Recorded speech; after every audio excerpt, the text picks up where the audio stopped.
Yerusalem merupakan kota suci dari agama-agama samawi di muka bumi. Kristen, Islam, dan Yahudi bertahun-tahun lamanya bertarung, berperang, memperebutkan kota suci Yerusalem Al-Maqdis.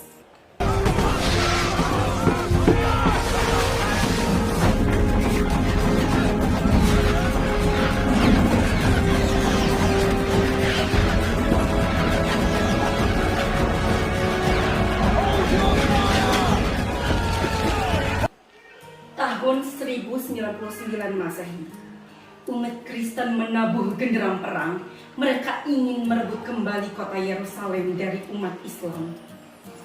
Mereka melakukan pembantaian di mana-mana, bahkan tak mengenal anak-anak, orang tua, bahkan para lansia yang mereka bunuh, hingga terjadi pembantaian di mana-mana di alun-alun kota Yerusalem. Bahkan tempat peribadatan mereka hancurkan dan berganti dengan gereja-gereja yang kokoh berdiri.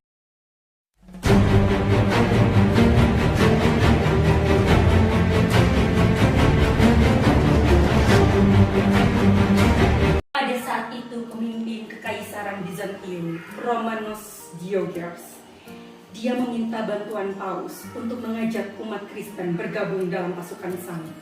Dia memohon, Paus, untuk kejayaan umat Kristen ingin kembali lagi menguasai Yerusalem. Dapatkah aku meminta bantuanmu untuk mengajak para masyarakat bergabung dalam pasukan salib?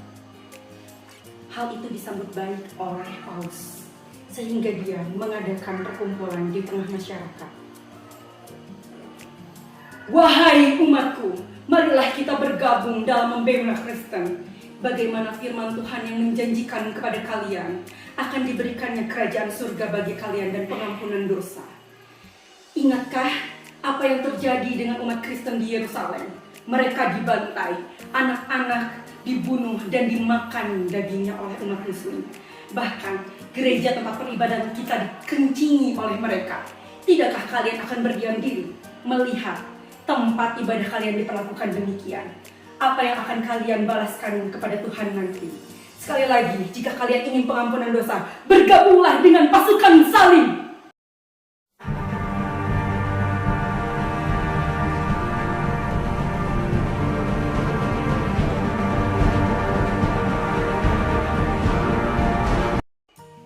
Dengan pembantaian dari pasukan salib, keadaan umat Muslim di Yerusalem dalam keadaan yang sangat payah. Mereka, pasukan umat Muslim dalam keadaan selamat, melarikan diri meminta pertolongan dari Hakim Agung Al-Hawari. Hakim Agung mendengarkan keluhan mereka, lantas mengantar mereka menemui Khalifah Mustaqdir Billah yang berada di dinasti Abbasiyah di kota Baghdad. Namun apa yang terjadi ketika Al-Hawari menyampaikan, "Tuanku Khalifah, umat Muslim di Yerusalem mengalami penindasan oleh umat Kristen. Tempat peribadatan mereka dan tempat peribadatan umat Muslim dikuasai oleh kaum Kristen. Tapi harapan mereka tak berkunjung dengan kenyataan." Namun permintaan tersebut ditolak oleh Khalifah Mustaqdir Billah dari kerajaan Abbasiyah dengan alasan bahwa Yerusalem bukanlah daerah kekuasaan mereka.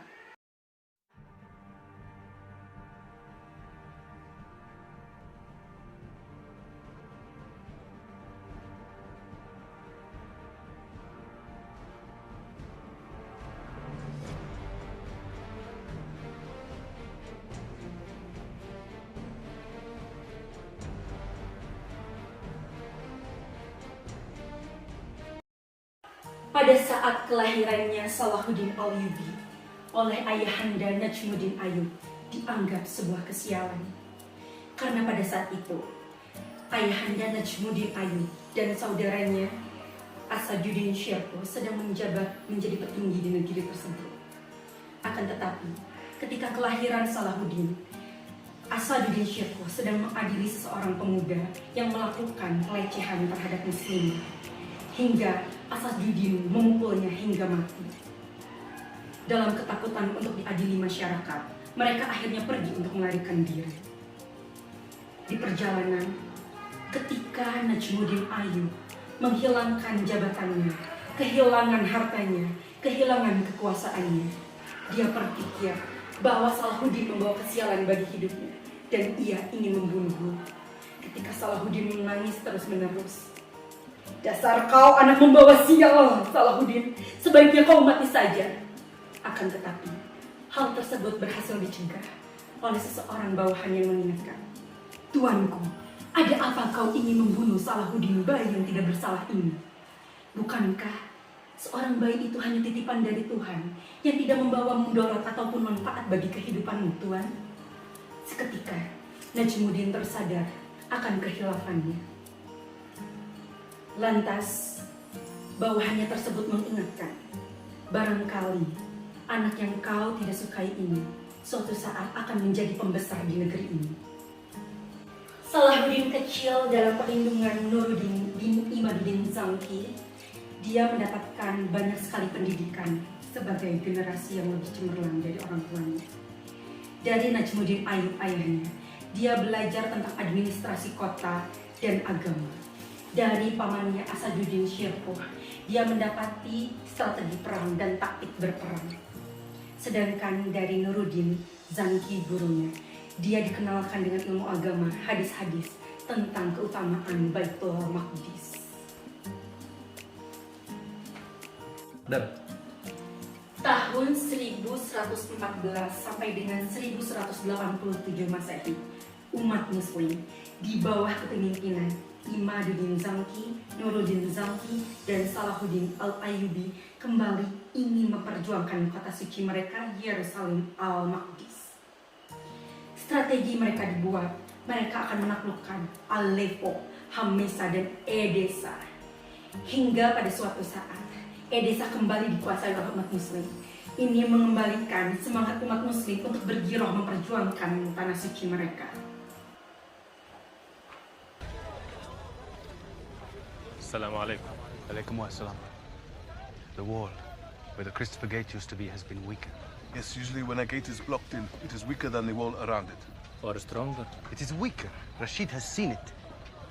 This will be our door into Jerusalem.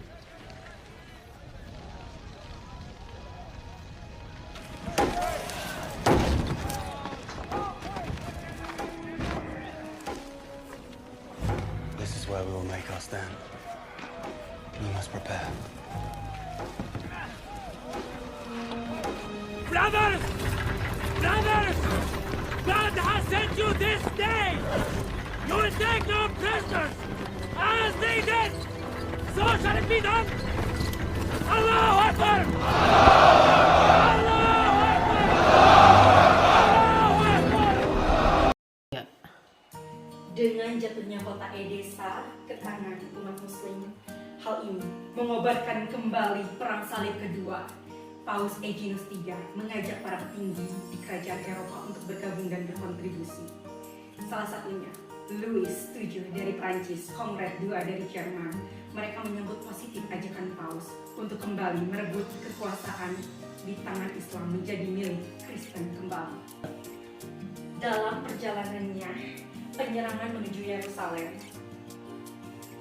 Raja Konrad II dari Jerman, mereka malah menuju Damaskus untuk menyerang karena kota Damaskus dianggap sebagai kota suci umat Kristen. Dan apabila berhasil ditaklukkan merupakan hadiah besar bagi para umat Kristiani.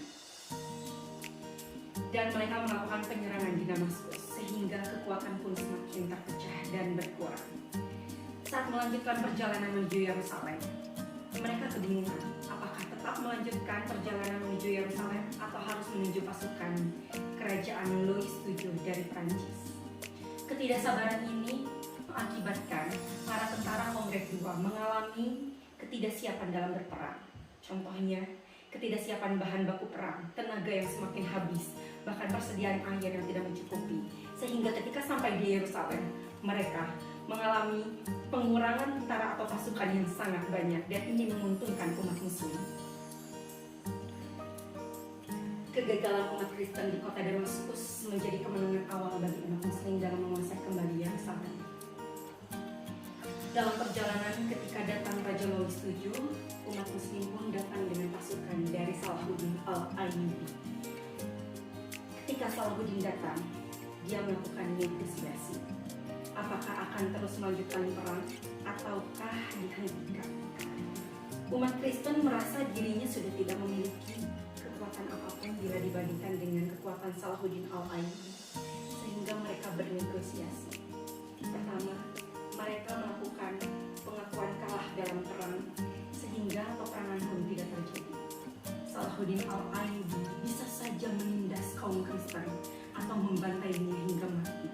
Namun, apa yang dilakukan oleh Salahuddin Al-Ayyubi dalam kepemimpinannya? Mereka membebaskan para tentara pasukan salib tanpa syarat. Hal ini yang menjadi disegani oleh para musuh, sehingga Al-Ayyubi dianggap sebagai raja yang bijaksana. Raja yang bijaksana dan memiliki taktik perang yang luar biasa, sehingga pertumpahan darah tidak terjadi di perang salib kedua.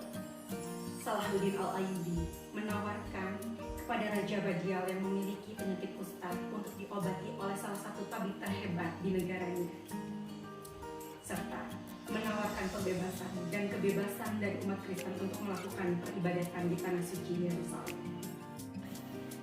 Kepemimpinan Salahuddin Al-Ayyubi dikagumi oleh lawan dan dihormati oleh kaumnya.